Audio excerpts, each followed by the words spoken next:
13 अगस्त 1972 पाकिस्तान के रावलपिंडी में मौजूद एक high security prisoner of war camp. ये वही जगह थी जहां 1971 के भारत पाकिस्तान युद्ध के बाद भारतीय वायुसेना के पायलटों को कैद रखा गया था।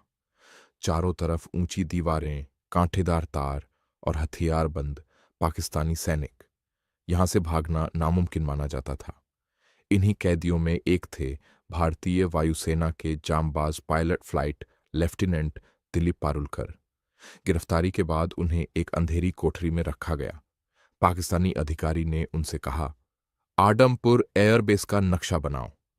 पारुलकर ने नक्शा बनाया, लेकिन वह नक्शा मुंबई एयरपोर्ट का था। इसके बाद उन्हें सजा दी गई, टॉर्चर किया गया, लेकिन उन्होंने अपने देश के खिलाफ कुछ नहीं बताया। कुछ समय बाद पारुलकर को दूसरे भारतीय पायलटों के साथ एक ही कैंप में रखा गया। यहीं उनकी मुलाकात हुई MS ग्रेवाल और हरीश सिंह से।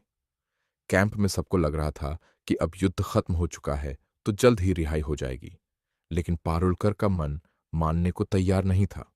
कैंप इंचार्ज द्वारा दिया गया एक एटलस तीनों के लिए उम्मीद की किरण बन गया। रात के सन्नाटे में धीमी आवाज में तीनों ने फैसला कर लिया, अब इंतजार नहीं, आजादी खुद हासिल करेंगे। प्लान बेहद खतरनाक था। सीधे भारत जाना नामुमकिन था। इसीलिए तय हुआ कि पहले अफगानिस्तान पहुंचना होगा। सबसे पहले उन्होंने ऐसा सेल चुना जो बाहरी दीवार के सबसे पास था। एक चोरी किया हुआ स्क्रू ड्राइवर, एक कैंची और अटूट हौसला। हर रात बिस्तर के नीचे छुपकर दीवार को कुरेदा जाता, निकली मिट्टी छुपाई जाती और ईंटें वापस लगा दी जाती। बाहर से सब कुछ सामान्य दिखता था। महीनों की मेहनत के बाद दीवार में इतना रास्ता बन चुका था कि एक इंसान निकल सके। आखिरी परत जानबूझकर छोड़ी गई ताकि भागने वाली रात कोई आवाज ना हो। आखिरकार वह रात आ ही गई। तेज बारिश हो रही थी, काले बादल छाए थे।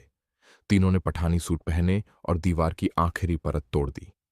एक एक करके तीनों जेल से बाहर निकल आए। दीवार फांदी गई, कांटेदार तार पार किए गए और पाकिस्तान की सबसे कड़ी जेल पीछे छूट गई। लेकिन किस्मत ने आखिरी परीक्षा ली। अफगान बॉर्डर पहुंचने से पहले तीनों पकड़े गए। उन्हें दोबारा जेल भेज दिया गया और सजा दी गई। कुछ ही महीनों बाद भारत और पाकिस्तान के बीच युद्धबंदियों की अदला बदली हुई। दिसंबर 1972 में सभी भारतीय पायलट रिहा कर दिए गए। जब वे वाघा बॉर्डर से भारत लौटे, तिरंगे लहरा रहे थे, नारों की गूंज थी और आंखों में गर्व के आंसू। ये कहानी सिर्फ जेल से भागने की नहीं थी। ये कहानी थी हौसले की, हिम्मत की और उस जज्बे की जो सलाखों के पीछे भी आजाद रहना जानता है। जय हिंद।